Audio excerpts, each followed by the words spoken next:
So we have folks from two different agency sides of things, as well as a marketer in Brent with a Target, and obviously somebody in AOL, which is both technology and content.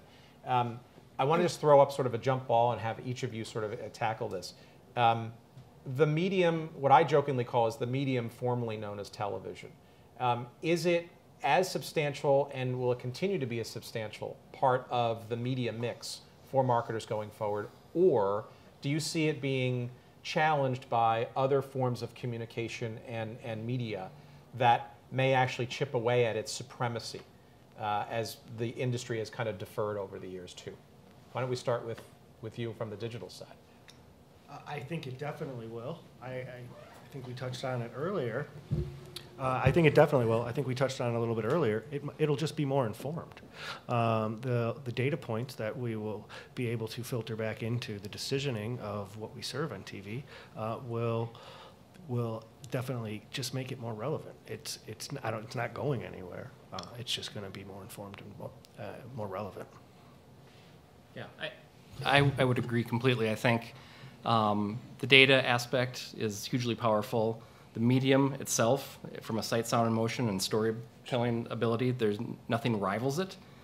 That said, we don't know what we don't know yet. So 7, 8, 9 years ago, we were just beginning to talk about mobile.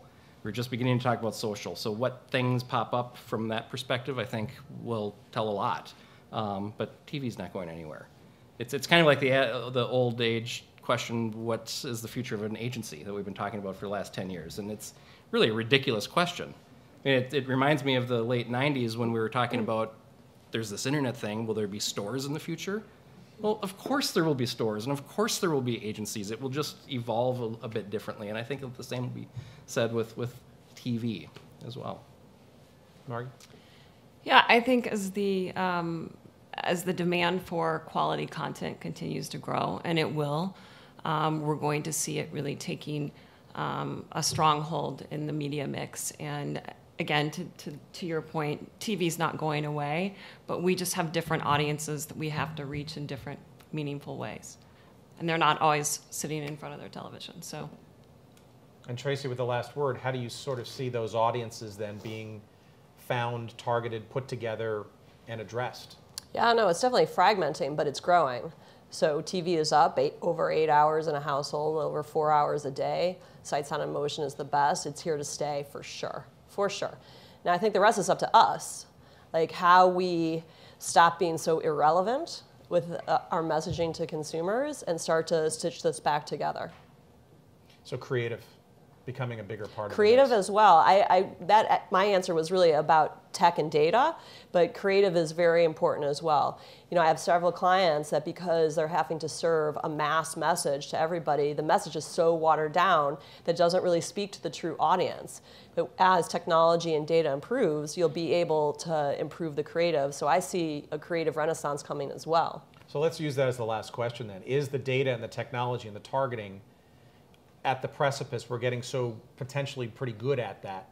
Is the creative messaging evolving and morphing to take advantage of those things, or do we have a whole nother generation of change to sort of occur in that process too? All the great targeting in the world with a watered down message doesn't seem to serve anybody, right? Yeah, I can lead this one off. We talk a lot about this at Target. From a programmatic perspective, everyone in this room, we're doing really great things, building these awesome machines that take data and technology and create relevance for messaging to guests. We call them guests at Target. But what we talk about is this that we potentially are going to have built this awesome machine and then not have enough gas to feed into it from a content perspective. And so this notion of there was a traditional approach to content, and we have not figured out a digital approach to content, which looks dramatically different. And I think you're right. I think there's going to be some evolution and some pain points along the way on that side of it. Last word, Margie? I still think we're in the early stages of content creation, and I mean, just some of the wonderful originals that we've created. I'm sorry, I have to tout AOL a bit, like iJustine's show, Hardwired. I mean, these are passion projects. It's really interesting to see, you know, how people are consuming video in different areas in different ways. I think we'll continue to see the good content come.